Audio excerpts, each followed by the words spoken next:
नमस्कार, मैं doctor Vijay Narayan Tiwari, assistant professor MEd विभाग, शिक्षा संकाय, संत तुलसीदास पीजी कॉलेज, कादीपुर, सुल्तानपुर, उत्तर प्रदेश। प्रिय विद्यार्थियों, हिंदी शिक्षण के अंतर्गत आज हम हिंदी को सरल ढंग से सीखने के लिए सबसे पहले संज्ञा क्या होती है उसको जानने का प्रयास करेंगे। संज्ञा को किस प्रकार से विकृत या परिवर्तित किया जाता है, उसके उस विकारक तत्वों को जानने का प्रयास करेंगे। तो आज मूल रूप से हम संज्ञा को जानेंगे। संज्ञा क्या होती है, तो आइए देखिए। संज्ञा किसी व्यक्ति, वस्तु, स्थान, भाव आदि के नाम बोध कराने वाले शब्द को संज्ञा कहते हैं। कहने का प्राय है कि संज्ञा उसे कहते हैं जिसके द्वारा किसी व्यक्ति का, किसी वस्तु का, किसी स्थान का, किसी प्रकार के भाव का बोध कराने वाला जो नाम होता है, जिसके आधार पर उसकी पहचान होती है, उसी को हम संज्ञा कहते हैं। क्योंकि संसार में बहुत सारी चीजें भरी हुई हैं। पूरा संसार तमाम प्रकार के लोगों से भरा हुआ पड़ा है, तमाम प्रकार के वन उपवनों से भरा पड़ा है। उसमें जड़ चेतन अनेकों प्रकार की चीजें भरी पड़ी हैं, लेकिन उनके कुछ ना कुछ नाम होते हैं। उसी नाम से उसकी पहचान होती है। उसकी पहचान से संबंधित जो कुछ भी हम शब्द लेते हैं, वही शब्द ही क्या होती है, उसका संज्ञा कहलाती है। जैसे परिवार में आप हैं, आपकी पहचान आपका नाम है, आपकी पहचान आपका परिवार है। किस परिवार से हो, वह किस शब्द या कौन के द्वारा जो उत्तर आता है, वही क्या है, आपकी संज्ञा है, वही आपकी पहचान है। तो संज्ञा से प्राप्त होता है किसी व्यक्ति का, वस्तु का या स्थान का या किसी प्रकार के भाव का जो बोध कराने वाला शब्द होता है, उसी को हम संज्ञा कहते हैं। जैसे आप देखेंगे, राम है, पुस्तक है, वाराणसी, बचपन, सच्चाई आदि। इसको हम संज्ञा क्यों कहते हैं? क्योंकि राम एक नाम है, वह राम की पहचान है। मोहन एक नाम है, वह मोहन नामक उस व्यक्ति की पहचान है। उस प्रकार का जो आकार है, जिसका नाम उन्होंने राम या मोहन रख दिया, उसको लोग मोहन या राम के द्वारा ही बुलाते हैं, उसकी संज्ञा हो जाती है। आप किस शहर में रहते हो, उस शहर का नाम ही उसकी संज्ञा है, उसकी पहचान है कि आप फला शहर में रहते हो, अमुक जगह पर रहते हो, ये आपका स्थान है। जो आपकी पहचान को निर्धारित करता है, चाहे वह व्यक्ति हो, चाहे वस्तु हो, चाहे स्थान हो, चाहे वह भाव हो, ये समस्त चीजें मिलकर के जिसका बोध कराती हैं, जिससे उसकी पहचान होती है, उसी को हम संज्ञा कहते हैं। जैसे आप देखेंगे कि वाराणसी, पुस्तक, बचपन, सच्चाई आदि। वाराणसी एक स्थान का नाम है, बम्बई स्थान का नाम है, एक शहर का नाम है। उसी तरह से आपका जनपद का नाम जो है वो एक संज्ञा के रूप में है। तो इन सारी चीजों से जो बोध होता है, जिसकी जानकारी मिलती है, जिससे हमारी पहचान बनती है, उसी को हम संज्ञा कहते हैं। जैसे पुस्तक है, पेन है। उसी तरह से वाराणसी के साथ साथ बचपन, सच्चाई। बचपन सच्चाई से प्राप्त होता है कि आपके अंदर के किस प्रकार के भाव हैं, कौन से गुण हैं, किस प्रकार के गुणों को आप प्रदर्शित कर रहे हैं, वो भी आपकी एक पहचान होती है, वो भी आपकी एक संज्ञा होती है। तो इस तरह से संज्ञा का प्राय होता है संसार के समस्त वस्तुओं का कोई न कोई उनको पहचानने के लिए उनका नाम दिया गया और उसी नाम से जाने जाते हैं। अगर नाम ना होता, संज्ञा ना होती, हम किसी वस्तु को पहचान ही नहीं पाते। इसीलिए संज्ञा ये बहुत ही व्यापक चीज है। ये समस्त लोगों में पाई जाती है, समस्त प्रकार की वस्तुओं के नामों के साथ जुड़ी हुई है। इसलिए उनकी जो पहचान है, वही पहचान को हम मूल रूप से क्या कहते हैं, संज्ञा कहते हैं। और ये संज्ञा 5 प्रकार की होती है। 5 प्रकार कौन कौन से आप देखेंगे? व्यक्तिवाचक, जातिवाचक, समूहवाचक, द्रव्यवाचक और भाववाचक। अर्थात संज्ञा के 5 भेद होते हैं। अब 5 भेदों में से हम एक एक भेद को अलग अलग करके समझने का प्रयास करेंगे। तो आइए सबसे पहले व्यक्तिवाचक संज्ञा क्या है, हम इसको समझने का प्रयास करते हैं। तो व्यक्तिवाचक संज्ञा में आप देखेंगे, यहाँ पर देखिए, व्यक्तिवाचक संज्ञा जिस संज्ञा शब्द से किसी एक ही विशेष व्यक्ति, वस्तु अथवा स्थान के नाम का बोध हो। कहने का प्राय है जहां पर किसी भी व्यक्ति का, वस्तु का अथवा स्थान का नाम लेने से उसके एक ही का बोध होता हो, उसके अकेले का बोध होता हो, उसे हम क्या कहेंगे? व्यक्तिवाचक या निजवाचक संज्ञा कहते हैं। जैसे हम कहते हैं फला व्यक्ति अर्थात तो राम है, वो कृष्ण है, तो राम कहने से एक राम का बोध होता है, कृष्ण कहने से एक कृष्ण का बोध होता है, मोहन कहने से एक मोहन का बोध होता है। उसी तरह से आप देखें, अगर हम कहते हैं रमा है, गौरी है, लता है, तो रमा किसी एक लड़के का, गौरी किसी एक महिला का, इसी तरह से दिल्ली, बंबई, कोलकाता बोलते हैं तो दिल्ली किसी एक शहर का, बंबई एक शहर का, कलकत्ता एक शहर का, माने एक वचन में सब आ रहे हैं। इसलिए ये सब क्या है, व्यक्तिवाचक संज्ञा के रूप में माने जाते हैं। जैसे हमने कहा कि कुर्सी है, मेज है, कलम है, पुस्तक है, एक एक का बोध करा रहे हैं, इसलिए इन्हें हम निजवाचक या व्यक्तिवाचक संज्ञा कहते हैं। दूसरा होता है जातिवाचक संज्ञा। जातिवाचक संज्ञा से प्राय होता है कि जिस संज्ञा शब्द से संपूर्ण जाति, वर्ग अथवा समुदाय का बोध हो, जैसे पुरुष, महिला, पर्वत, नदी, समुद्र, पर्वत, जंगल आदि। यानी जिस संज्ञा शब्द से संपूर्ण जाति, वर्ग, विशेष का बोध होता है। जैसे हमने कहा पुरुष, पुरुष से प्राय क्या होता है, यानी पुरुष कहने से संपूर्ण पुरुषों का बोध हो जाता है, महिला कहने से संपूर्ण महिला जाति का बोध हो जाता है। इस तरह से हम जब किसी एक व्यक्ति को, अगर वह पुरुष है तो पुरुष कहते हैं तो उसमें समस्त पुरुषों का बोध हो जाता है, ये पुरुष जाति का बोधक है। इसी तरह से हम कहें महिला तो महिला वर्ग कहने से महिला जाति का बोध हो जाता है। इसी तरह से कहें पर्वत, पर्वतों का बोध होता है। नदी कहने से नदियों का बोध होता है। समुद्र कहने से समुद्र का बोध होता है। जंगल कहने से जंगल का बोध होता है। अर्थात जब हम किसी एक शब्द के द्वारा उस जाति के तमाम चीजों का बोध करा लेते हैं तो उसे हम जातिवाचक संज्ञा कहते हैं।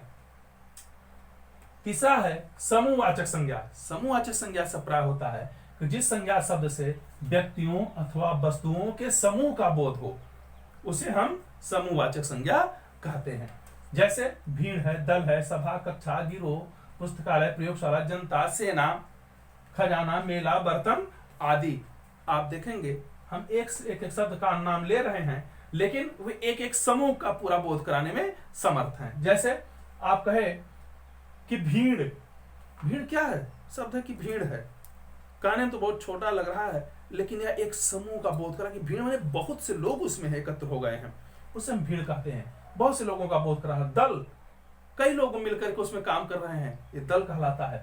सभा, जहां पर बहुत से लोग बैठ करके आपस में विचार विमर्श कर रहे हैं, किसी चर्चा कर रहे हैं, वो क्या होते हैं, सभा है। कक्षा, एक एक कक्षा में बैठ करके बहुत बच्चे बैठे हैं लेकिन वो कक्षा है, नाम कक्षा है लेकिन बच्चे उसमें बहुत हैं, उसमें एक समूह का बोध हो रहा है। गिरोह अर्थात जिसमें बहुत से लोग एक साथ जुटे हुए हो किसी कार्य को करने के लिए। पुस्तकालय, अनेक पुस्तकों का संग्रह है, समूह है। प्रयोगशाला, अनेक प्रकार की वस्तुओं का जिसमें हम प्रैक्टिकल करते हैं, प्रयोगशाला में जाकर के प्रयोग करते हैं, जानने का प्रयास करते हैं, सीखने का प्रयास करते हैं, प्रयोगशाला होती है। जनता कह देने से समस्त प्रकार के लोग इसमें, स्त्री पुरुष समस्त लोगों का बोध होने लगता है। सेना कहने से सबका बोध होता है, सारे सैनिकों की बोध हो जाते हैं। खजाना, रुपया, द्रव्य मूल्यवान है, कैसा है, द्रव्य में है, कागजी में है कि मुद्रा में है, सोने चांदी आदि धातुओं के रूप में है, इसका बोध हो जाता है। मेला, समस्त प्रकार की चीजें एक जगह जहां बिकती हैं, मिलती हैं, लोग जाते हैं, छोटे बड़े सब मिल करके रहते हैं, उसको हम मेला कहते थे। मेला भी एक प्रकार से समूह का बोधक है। बर्तन अर्थात छोटे बड़े अनेकों प्रकार की जो वस्तुएं हैं, पात्र हैं, उनको हम बर्तन अगर कहते हैं तो उसमें सबका बोध हो जाता है। तो समूहवाचक का प्रयोग होता है कि जिस शब्द के द्वारा व्यक्तियों अर्थात वस्तुओं के समूह का बोध हो उसे हम समूहवाचक संज्ञा कहते हैं। इसी तरह से द्रव्यवाचक संज्ञा। द्रव्यवाचक संज्ञा से प्रयोग होता है जिस संज्ञा शब्द से किसी द्रव्य, धातु, पदार्थ का बोध हो उसे हम द्रव्यवाचक संज्ञा कहते हैं। अर्थात द्रव्यवाचक संज्ञा से प्रयोग होता है जब हम किसी द्रव्य का, धातु का अथवा पदार्थ का बोध कराते हैं। जैसे हमने कहा लोहा है, चांदी है, सोना है, तो लोहा, चांदी, सोना क्या है, एक प्रकार के धातु है, द्रव्य है, पदार्थ है, इनका बोध हो रहा है। पीतल, तेल, घी, पानी, दूध जो द्रव है उनका बोध हो रहा है। तेल है, घी है, पानी है, दूध है, दही है। इस प्रकार से जो वस्तु विशेष का बोध कराते हैं उन्हें हम द्रव्यवाचक संज्ञा कहते हैं। तो द्रव्यवाचक संज्ञा से प्राय सीधे आप समझना चाहिए जो भी किसी प्रकार की धातु है, तो धातुएं बहुत से संसार में पाई जाती है, बहुमूल्य धातुएं भी हैं। बहुमूल्य धातु में आप सोना चांदी आदि कहते हो तो सब इनकी संज्ञा अगर कहेंगे कि सोने की संज्ञा क्या है तो आप कहेंगे द्रव्यवाचक संज्ञा है। चांदी है, द्रव्यवाचक संज्ञा है। वहीं पर हम कहेंगे कि अगर वो पीतल है, तेल है, घी है, द्रव में है तो भी हम उसकी संज्ञा क्या होगी, द्रव्यवाचक संज्ञा होगी। इस तरह से जो भी द्रव्य, धातु, पदार्थ आज का बोध कराने वाले शब्द होते हैं उन्हें हम द्रव्यवाचक संज्ञा कहते हैं। और पांचवा आता है भाववाचक संज्ञा। भाववाचक संज्ञा से प्राप्त होता है कि जिस संज्ञा शब्द से प्राणियों और वस्तुओं के गुण, दोष, धर्म, अवस्था, भाव आदि का बोध हो। यानी शर्तें क्या क्या है, यानी उसमें गुण भी हो, किसी का दोष भी हो, उसका धर्म क्या है, उसकी अवस्था क्या है, उसका भाव कैसा है, आज का बोध जिससे होता है उसे हम भाववाचक संज्ञा कहते हैं। जैसे कहा जाए अच्छाई बुराई, ये क्या है, व्यक्ति के गुण है और उसके आधार पर उसका बोध हो रहा है, इसलिए इसे हम भाववाचक संज्ञा कहेंगे। इसी तरह से हम कहें कि खटाई मिठाई अर्थात किसी द्रव्य या वस्तु के अंदर जो पाए जाने वाला गुण है, खट्टा है कि मीठा है, उसका बोध हो रहा है, इसलिए इसे हम भाववाचक संज्ञा कहते हैं। कहा जाए चिकनाई, सुंदरता, चंचलता, चिकनाई से प्राय है कि चिकना है, वसी है, सुंदर है, कुरूप है, उसका बोध हो रहा है, यानी भाव का बोध हो रहा है। वह चंचलता है, उसके अंदर मानवता है, कि ईर्ष्यालु है, कि दयालु है, परोपकारी है, कि दुराग्रही है। तो इस प्रकार के जो गुण होते हैं उसके भावों के द्वारा प्रदर्शित हो रहे हैं, इसलिए इसे हम भाववाचक संज्ञा कहते हैं। कोई द्वेषी है कि शत्रुता करने वाला, संकोची है कि, यानी एक वाचाल होता है, एक संकोची होता है। तो वाचालपना भी, ज्यादा बोलना भी उसका एक भाव है, गुण है। संकोच, कम बोलना भी उसका एक गुण है। तो ये सब भाववाचक संज्ञा के अंतर्गत आते हैं। इसी तरह से कहा जाता है अवस्था। अवस्था में बचपना है, उसकी जवानी है, कि बुढ़ापा है। तो ये सब चीजें क्या है, उसकी अवस्थाओं का बोध करा रहे हैं, इसलिए ये भी भाववाचक संज्ञा है। इसी तरह से लोभी है, कृपण है, उसके भावों को, विशेषता को दर्शा रहे हैं, इसलिए इनकी भी संज्ञाएं क्या होती हैं, भाववाचक संज्ञा कहलाती हैं। तो आपने देखा संज्ञाएं कितने प्रकार की होती हैं, 5 प्रकार की होती हैं। 5 प्रकार की संज्ञाओं के कौन कौन से नाम हैं, व्यक्तिवाचक, जातिवाचक, समूहवाचक, द्रव्यवाचक और भाववाचक। अक्सर परीक्षाओं में इस प्रकार के प्रश्नों को पूछा जाता है कि संज्ञा क्या होती है, किसी का नाम दे दिया गया, इसमें संज्ञा छांटिए। तो आप देखिए उसमें अगर किसी व्यक्ति का नाम हो, किसी वस्तु का नाम हो, किसी स्थान का नाम हो, किसी प्रकार के भाव का नाम हो, तो आप तुरंत उसी को टिक करेंगे, उसी को लगाएंगे, चयन करेंगे, तो आपको संज्ञा के विषय में जानकारी हो जाएगी। संज्ञा के भेद कितने होते हैं, प्रश्न पूछा गया, आपने कहा सीधे सीधे 5 प्रकार के भेद होते हैं। 5 के नाम कौन कौन से हैं, नाम अगर दे दिया गया तो आप उसमें से छांट करके देख लीजिए कि 5 ही नाम है, इसमें से जो भी नाम आता है उस ऑप्शन उसको आप चयन कर लीजिए। व्यक्तिवाचक संज्ञा किसे कहते हैं, तो आप सीधे सीधे देखिए कि जैसे अगर राम, मोहन, लता आदि आती है तो आप इसे क्या कहेंगे, व्यक्तिवाचक संज्ञा कहेंगे। लेकिन वहीं पर अगर दे देता है कि हाँ पुरुष महिला करके, तो आप सीधे क्या जोड़ेंगे, उसको जातिवाचक संज्ञा में ले लेंगे। फिर अगर उसमें देता है कि नहीं हमें चाहिए पुस्तकालय, जनता, सेना, भीड़, सभा, ये किसके अंतर्गत आते हैं, तो चूंकि ये समूह का बोध कराते हैं इसलिए इसे समूहवाचक संज्ञा कहलाएंगे। द्रव्यवाचक संज्ञा में अगर पूछता है कि देखिए लोहा है, चांदी है, सोना है, इसकी संज्ञा कौन सी होगी, तो इस प्रकार का अगर धातु, द्रव आदि का नाम उसमें आता है तो आप उसे द्रव्यवाचक संज्ञा के रूप में बोलेंगे। भाववाचक संज्ञा में है, कहा जाता है कि वह बहुत ही क्रोधी है, ईर्ष्यालु है, स्नेही है, परोपकारी है, दयालु है। अगर ऐसे भाव दिखाई पड़ते हैं, बचपना है, बुढ़ापा है, जवानी है, 3 चीजों से उसके किसी न किसी एक अवस्था आदि का बोध होता है, गुण का बोध होता है, तो ये सब भाववाचक संज्ञा के अंतर्गत आते हैं। अब हम देखेंगे संज्ञा के विकारक तत्व क्या है, अर्थात अब तक हमने संज्ञा को समझने का प्रयास किया, अब संज्ञा परिवर्तित कैसे होती है, इसके गुणों में, विशेषताओं में, रूप में परिवर्तन कैसा होता है। आइए देखते हैं थोड़ा इसको संक्षेप में। संज्ञा के विकारक तत्व, जिन तत्वों के द्वारा संज्ञा शब्दों में प्रसंग के अनुसार विकार माने परिवर्तन होता है, उसे हम विकारक तत्व कहते हैं। जैसे लिंग है, वचन है, कारक है, अर्थात संज्ञा को प्रभावित करने वाले, संज्ञा को परिवर्तित करने वाले 3 मुख्य विकारक तत्व होते हैं। कौन कौन से हैं? सबसे पहला होता है लिंग, दूसरा होता है वचन, तीसरा होता है कारक। लिंग किसे कहते हैं, अर्थात 2 प्रकार के लिंगों की चर्चा होती है, एक पुल्लिंग, दूसरा स्त्रीलिंग, अर्थात पूरा संसार स्त्रीलिंग और पुल्लिंग में ही ये बंधा हुआ है। तो हिंदी में 2 लिंग होते हैं, पुल्लिंग और स्त्रीलिंग। पुल्लिंग से प्राय होता है जो पुल्लिंग का सूचक हो, स्त्रीलिंग का प्राय होता है जो स्त्रीत्व का सूचक हो। इसी तरह से 2 वचन होते हैं, कौन कौन से वचन होते हैं, एक वचन और बहुवचन। एक के लिए काम हो रहा है तो इसे एक वचन कहते हैं, और बहुतों के लिए काम हो रहा है तो इसे बहुवचन कहते हैं।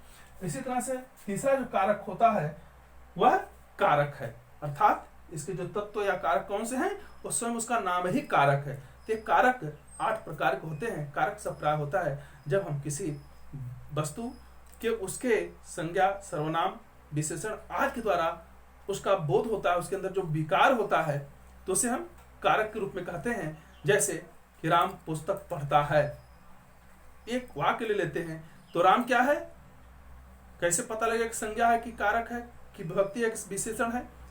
इससे प्राय ही होता है कि उसमें क्रिया कौन है। सबसे पहले हम कौन से प्रश्न पर करेंगे, कौन पुस्तक पढ़ता है, राम पुस्तक पढ़ता है, राम कर्ता हो गया। राम क्या पढ़ता है, राम पुस्तक को पढ़ता है, तो पुस्तक जो है कर्म कारक हो गया। तो इस तरह से कर्ता कारक कहां से, कर्म कारक क्या हुआ, इन चीजों के आधार पर संज्ञा अर्थात नाम आदि का परिवर्तन, विकार उत्पन्न होता है। इसलिए इस वीडियो में हमने संज्ञा और उसके विकारक तत्वों के विषय में चर्चा किया। बाकी चीजें लिंग, वचन और कारक, इस पर हम विस्तार से एक एक वीडियो में आगे चर्चा करेंगे। तो अगर आज का ये वीडियो आपको पसंद आया हो तो आप इसे लाइक करें, कमेंट करें, शेयर करें। चैनल से पहली बार जुड़ रहे हैं तो इसे सब्सक्राइब करें और बेल आइकन बटन को अर्थात घंटे के निशान को दबाएं।